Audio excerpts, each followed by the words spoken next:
Okay, you start with a sketch, just like the last time with the yellow bird. And really, it doesn't matter what you put on your background, you can put anything back there.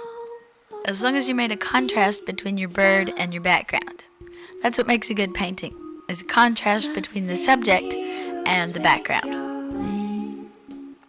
So work in whatever colors you want. If you want it to be winter, work in some blue and some purple. If you want it to be summer, work in some green. In the picture that I was looking at, it was sitting on a red rock that was kind of speckly.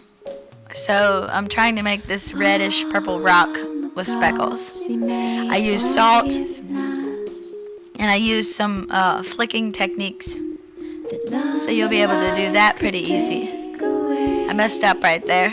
And I just wiped it off with my finger. Just waited for it to dry.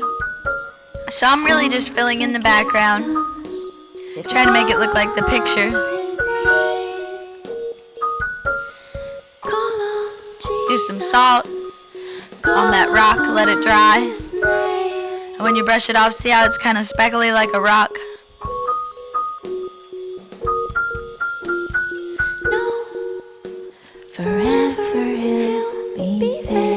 Working some leaves up in the corner. You can put leaves anywhere you want. And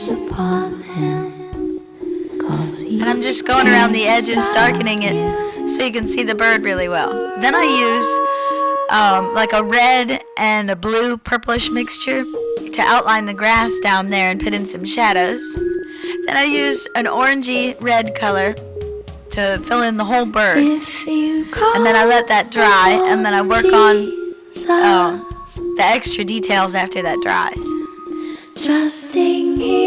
Down there I just covered that with light green, and then after it dried I used a flat brush and I worked in some more pieces of grass.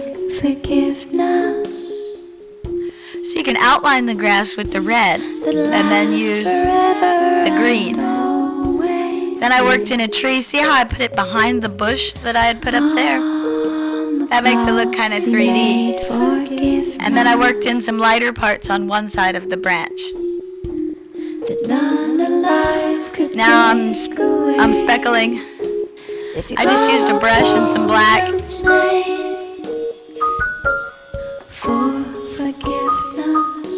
Just so it looks like a rock. And then I'm cutting in around the bird's feet with the background colors. Part rock, part background color. Now I'm working in red on the tailpiece. And it was kind of orangey on his belly. I mixed a little bit of orange in with the red. Casting all your cares upon him. And then I'm just working in, I used some brown and some black for the beak. And I kind of dabbed it back off again. And then I filled in with darker red. And that was after the first red dried. If you call and this bird I was looking at had like little black stripes coming up his wings. So I slowly worked that into some wet paint so it blended out. But you don't have to do that if you don't want to. If your bird is totally red, this just makes it so you can see the ends of his wings. That last forever and always. Fill in his eye. I just used a dark brown. And then I put some shadows on his feet with that same dark brown. And I used it for the wings too. Put a little bit more color on his beak.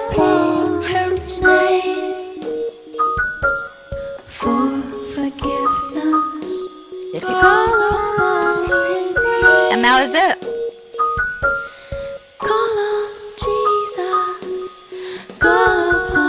Oh yeah, I darkened that rock that he was standing on up because I wanted it to look closer, so I cut in around his feet with a liner brush. That way that other rock behind looked a little bit further back. The brighter the colors are, the closer the object is going to look.